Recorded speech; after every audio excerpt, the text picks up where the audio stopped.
Hello and welcome to today's video as we cover what was day 4 or what 5 day 4 at First Stand 2026. Two blowouts, expected blowouts, 8-0 in predictions at this tournament. If you're not 8-0, then you were coping at one point in time. These are all pretty easy predictions as far as I'm concerned. This tournament in general, it's going to be like all the way down to the final, and then we can figure out from there how things may turn out. LLL and GenG. GenG win 3-0. Chovy, solo kill, 15-3 and 25. Keen, 6 solo kills. Dokla died 14 times in this series, had 1 kill. 28% of the team's damage. Canyon, 63% of the team's kill per, so 63 KP, had a solo kill. That's a very low KP for a team leading player, right? That just goes to show how much GenG crushed LLL. All over the fucking rift. Every which way. Up, down, sideways, it didn't matter. Kitchen, basement, fucking everywhere. They did not give a shit. They did not give a shit. Fucking LLL were terrible. But yet weren't the worst team on the day. Isles, 2-15 and 15. 85 KP. Berserker had 3 solo or 2v2 kills, 29% damage. He actually went 10 and 10. Almost looked like he was a player that was in the LCK last year and played against GenG and didn't look like a complete, I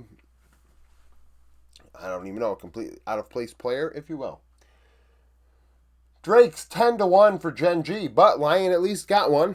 Barons 2-0. They averaged a 5,835 gold power play. Game 2 was significant. So, in this series, GenG were in control for 77% of the minutes. Game 2 being the game they were not. LLL actually were ahead in this game for the majority. When you take into account the fact that they had a Drake early and were close in gold, I mean, truly just the gold difference between the two teams, plus accounting for Drake value, LLL actually were ahead for the majority of Game 2. Now, they did lose. They got smoked in this series. 77-23. And we'll talk about it more over here as we rank the 8 matches based on biggest blowout to most competitive series. GenG, Ruler, Enduro, 3 and 2 solo 2v2 kills. So the bot lane duo combined for 5. Between the two, 8. I mean, that bot lane duo matchup really was intense in these 3 games, totaling 8 of those. Inspired had a solo kill. Keen averaged a 1,400 gold lead when first turret fell. Canyon 200. That's to be expected. Inspired can keep up with Canyon for the most part.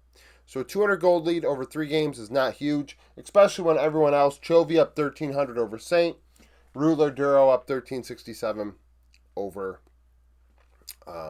Berserker Isles. So this is 2,700 gold lead plus 1,608. So we're looking at like what, 4,308 gold lead at 15 minutes, or at the time the first turret falls. Pretty one-sided. Pretty one-sided when we look at all 3 games in their entirety, but game 2 was, LLL had some hope in game 2. Games 1 and 3, GenG did not allow for, I don't think LLL led for any time at all.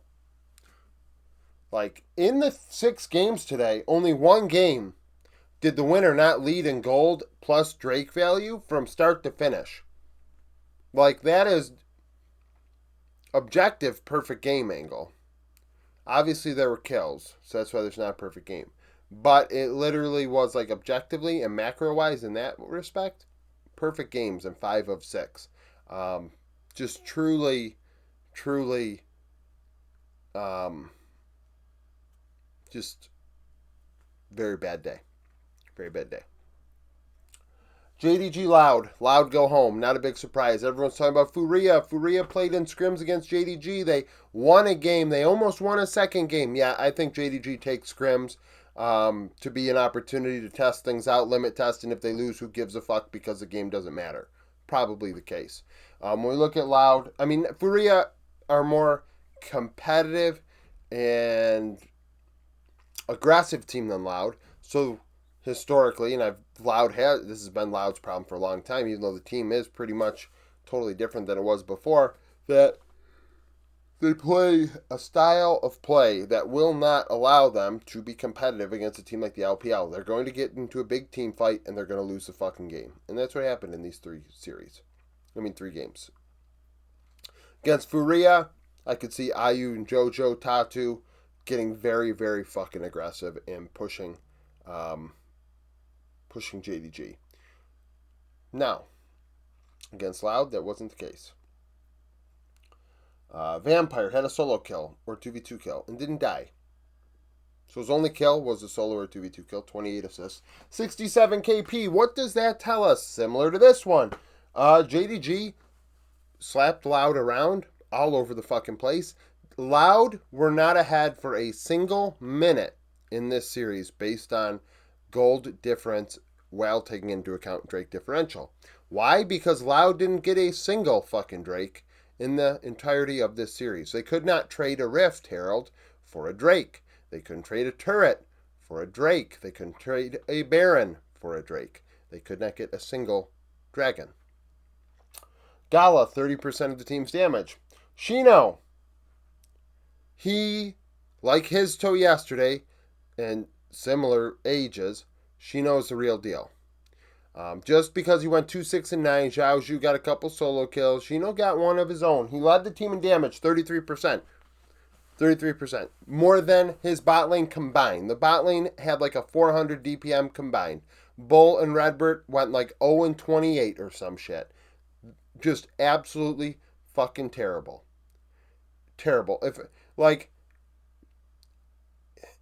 what the fuck? That's like, this might be, I mean, like, they do the whole minutes played and shit, like, all the time. Oh, well, this series was missed. No. This might be, like, the most lopsided series in the history of international League of Legends best of fives. Like, that really fucking matter. Like, it's MSI, it's Worlds, first stand last year. Like, this is one of the most lopsided things I've ever seen. And that's lopsided. Like, that's lopsided. But this is fucking terrible. GenG, 94 KP, involved in 15 of 16 kills. Had 2 solo kills. JDG took all 11 Drakes. They took a Baron. In 3 games, they needed only 1 Baron to go 3-0. So the other 2 games, they didn't even take it. The third game, they won in 20 minutes. The Baron wasn't even, like, completely spawned. Might as well have not been. 3,069 gold power play.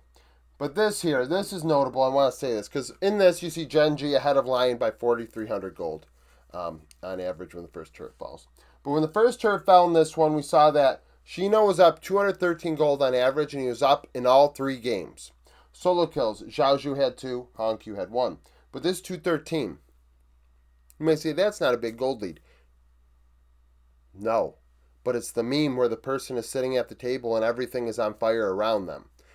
Kid's good. VKS letting him go. Big mistake. Big mistake. Junja up 733 gold. Hongqiu up 1,038. Bot lane duo up 2535. So 3473. 41, 4,200. About a 4. I mean, hell, that's 4,300. This is a 4,000 gold advantage when the first turret falls as well. I mean, just completely dominated, and like I said, at least Lion, they led for some of game 2. Even, I mean, it was the majority, but even if they led for just 1 minute, Loud did not lead for a single one. In terms of this tournament and how lopsided things have been and how easy it is to predict this shit in terms of money line, winning, losing, essentially. JDG over Loud, 100-0. BLG G2, 79. BLG BFX, 77. GenG Lion, 77. That one. BFX Team Secret Whale, 71. G2 Team Secret Whale, 67. Lion Loud, 66. GenG JDG, 58. You may say, those are 3-2 series in there. How that? When you actually look at it, minute by minute, that's what comes out in terms of control. Teams throw. You may say, yeah, so-and-so's playing a scaling comp. Yeah, so-and-so may be playing a snowbally comp. Yeah, you're right. That could happen. I can pretend it doesn't, but I think it's a decent metric to use. So, regardless, very lopsided series out of the LPL teams, just crushing their opponents.